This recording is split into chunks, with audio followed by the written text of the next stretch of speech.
10월 25일 월요일 새벽 묵상 시간입니다. 하나님이 주신 이 귀한 하루를 하나님의 말씀으로 시작하겠습니다. 먼저 사도신경으로 우리의 신앙을 고백하겠습니다. 나는 전능하신 아버지 하나님, 천지의 창조주를 믿습니다. 나는 그의 유일하신 아들, 우리 주 예수 그리스도를 믿습니다. 그는 성령으로 잉태되어 동정녀 마리아에게서 나시고 본디오 빌라도에게 고난을 받아 십자가에 못 박혀 죽으시고 장사된 지 사흘 만에 죽은 자 가운데서 다시 살아나셨으며 하늘에 오르시어 전능하신 아버지 하나님 우편에 앉아 계시다가 거기로부터 살아있는 자와 죽은 자를 심판하러 오십니다. 나는 성령을 믿으며 거룩한 공교회와 성도의 교제와 죄를 용서받는 것과 몸의 부활과 영생을 믿습니다. 아멘. 누가복음 1장 1절에서 4절. 우리 가운데서 일어난 일들에 대하여 차례대로 이야기를 엮어내려고 손을 댄 사람이 많이 있었습니다. 그들은 이것을 처음부터 말씀의 목격자요 전파자가 된 이들이 우리에게 전하여 준 대로 엮어냈습니다. 그런데 존귀하신 데오필로님, 나도 모든 것을 시초부터 정확하게 조사하여 보았으므로 가깝게 그것을 순서대로 써드리는 것이 좋겠다고 생각하였습니다. 이리하여 각각께서 이미 배우신 일들이 확실한 사실임을 아시게 되기를 바라는 바입니다. 아멘. 이번 주간에 우리가 읽을 말씀은 누가복음입니다. 그 중에서도 오늘은 누가복음의 시작인 1장 1절에서 4절까지의 말씀을 우리가 함께 살펴보도록 하겠습니다. 오늘 본문은 누가가 이 복음서를 기록한 정확한 목적에 대해서 이야기를 하고 있습니다. 지금까지 예수 그리스도에 대하여 많은 사람들이 기록을 하였는데 내가 그것에 대하여 다시 정확하게 엮어보겠다는 것입니다. 그러면서도 특히 이방인으로서 당시 유대를 다스리고 있는 데오빌로에게 예수 그리스도에 대해서 다시 한 번 더 정확하게 제대로 알게 되기를 바라는 마음으로 이 글을 쓰고 있다라고 명확하게 이야기를 하고 있습니다. 이 책을 기록한 누가의 직업은 의사로 보입니다. 골로새서 4장 14절에 사랑하는 의사인 누가와 데마도 여러분에게 문안합니다. 이런 말씀이 나오는데요. 여기에 나오는 이 누가가 바로 이 누가복음의 저자라고 보입니다. 그리고 이 의사 누가는 사도행전의 저자이기도 합니다. 그는 신약 성경의 기록자들 중에서 유일하게 유대인이 아닌 이방인으로서 복음서를 기록하였습니다. 누가는 의사답게 예수님의 행적을 기록하고 있는데 아주 꼼꼼하게 그렇게 기록을 하고 있어요. 예를 들어 3장 1절 2절에 보면 세례 요한의 사역에 대해 누가가 얼마나 정확하고 신중하게 기록했는지를 보여주고 있습니다. 세례 요한의 사역 시기의 그 역사적인 상황을 6가지나 제시하면서 설명을 하고 있습니다. 첫째는 디베료가 로마의 황제가 된 지 15년째입니다. 둘째는 본디오 빌라도가 유대 총독으로 있을 때, 셋째는 헤롯이 갈릴리의 분봉왕으로 있을 때, 넷째는 그 동생 빌립이 이두레와 드라고니 지방의 분봉왕으로 있을 때, 다섯째는 루사니아가 아빌레네의 분봉왕으로 있을 때, 마지막으로 안나스와 가야바가 당시 제사장으로 있을 때 하나님의 말씀이 세례 요한에게 임했다, 이렇게 말씀하면서 아주 역사적인 사실에 입각해서 정확하게 기술을 하고 있습니다. 누가의 이런 상세한 기록은 하나님의 마음을 잘 보여줍니다. 하나님은 구체적인 역사적 상황 속에서 일하시며 우리의 일상생활에 큰 관심이 있으십니다. 하나님은 세례 요한을 구체적인 역사적 상황으로 부르시고 그에게 일을 맡기십니다.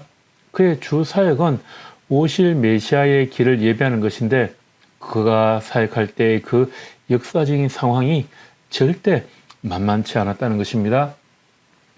그 일을 할 만한 어떤 것도 준비되어 있는 것처럼 보이지 않았습니다. 황제가 보좌에 앉아서 자신이 마치 신적 능력이라도 가진 것처럼 그렇게 행동을 하고 무능하고 부도덕한 정치가들이 판을 치르는 세상이었습니다. 영적 지도자들조차 정치인들처럼 자신의 자리와 권력을 유지하기 위해 하나님의 백성의 영적 상태에는 관심이 없는 상태였습니다. 세례 요한이 사역하기 어렵다, 사람들의 마음이 너무 딱딱해서 하나님의 말씀을 도저히 전할 수가 없다, 힘들다, 이렇게 말할 만한 지경이었죠. 하나님은 그러한 구체적인 상황 속에서 세례 요한을 그들 가운데 보내십니다. 오늘날의 상황도 마찬가지입니다. 코로나로 인해 복음 전하기 더 힘들어졌다, 사역하기 힘들다라는 말이 저절로 나오는 시기입니다. 그러나 우리에게도 다시 오실 예수 그리스도의 길을 예비하는 일이 주어졌습니다. 세례 요한을 통해 일하신 하나님은 지금도 우리를 통해서 일을 하십니다. 우리에게 필요한 것은 세례 요한과 같은 믿음과 순종입니다. 주께서 우리의 눈을 열어주셔서 지금 현 상황을 바로 보게 해달라고 기도해야 합니다. 그리고 지금 이러한 때 일하시는 하나님의 모습을 볼 수 있게 해달라고 기도해야 합니다. 무엇보다 세례 요한 같은 믿음을 구해야 할 때입니다. 누가복음은 이방인들까지 구원하기를 바라시는 하나님의 마음이 잘 드러나 있습니다. 그래서 누가복음의 가장 놀라운 특징은 이방인을 위한 복음서라고 합니다. 누가복음은 날짜의 기록을 로마 황제의 연대로 기록하고 있습니다. 이방인인 헬라인들이 잘 이해할 수 있도록 히브리어를 기록할 때는 반드시 헬라어로 명칭을 같이 표기했습니다. 예를 들어서 가나안인 시몬은 셀롯인 시몬으로, 갈보니는 히브리어 골고다 대신에 헬라어인 크라니온으로 기록을 하고 있습니다. 그러면서 이 두 단어의 뜻이 해골의 장소라는 것을 덧붙여 두었습니다. 예수님에 대해서도 랍이라는 말을 사용하지 않고 한결같이 선생이라는 뜻의 헬라어를 사용합니다. 예수님의 족보도 유대민족의 조상인 아브라함으로 시작하지 않고 인류의 조상인 아담으로부터 시작하면서 예수님이 온 세상의 구주시다라는 것을 설명하고 있습니다. 누가복음의 또 다른 특징은 기도하시는 예수님의 모습을 가장 많이 설명하고 있습니다. 예수님이 요한에게 세례를 받으시고 기도하실 때 하늘이 열리고 성령이 임하시며 하나님의 음성이 들려왔습니다. 사역이 많이 바쁘실수록 더욱 기도를 많이 하셨습니다. 12사도를 택해야 하는 그 중요한 결정을 하시기 전에 그는 하나님께 밤새 기도하셨습니다. 예수께서 따로 기도하실 때 제자들에게 주께서 어떤 분이신지 또 십자가의 죽음과 부활에 대해 최초로 말씀하셨습니다.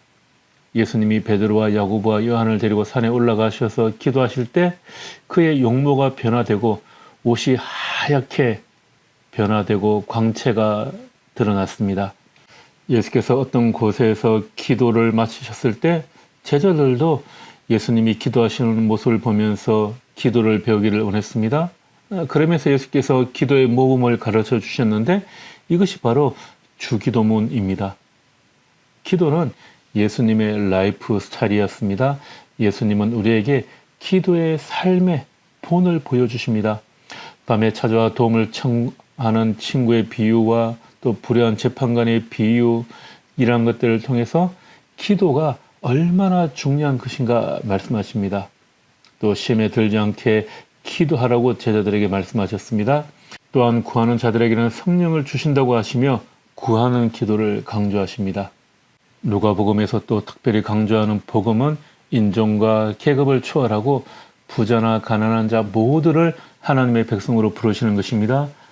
가난하고 소외되고 약한 자와 여자 그리고 이방인들 그 모든 사람을 위한 복음인 것을 누가복음은 설명해 주고 있습니다. 오늘 하루를 시작하며 우리 주변에 소외되고 복음이 꼭 필요한 사람들은 없는지 우리가 돌아보는 하루가 되기를 바랍니다. 그리고 복음으로 회복되어야 할 사람들이 있다면 그들을 생각하며 기도하는 시간이 되기를 바랍니다. 그리고 어제 말씀드린 대로 하나님께서 우리에게 주신 미래에 대한 비전, 소원을 생각하며 기도하고 그것을 감사드리에 기록해 보시기 바랍니다. 기도하겠습니다. 하나님, 주님의 가르침에 우리의 기쁨이 있습니다. 주님, 주님의 복음이 필요한 사람들이 있습니다. 그들에게 임하시어 그들의 마음을 열어주시고 위로하시고 회복하여 주시기를 기도합니다. 이번 한 주를 시작하며 주님이 우리에게 주실 미래에 대한 소망을 가지고 오늘 하루도 기쁨으로 시작하게 하여 주십시오.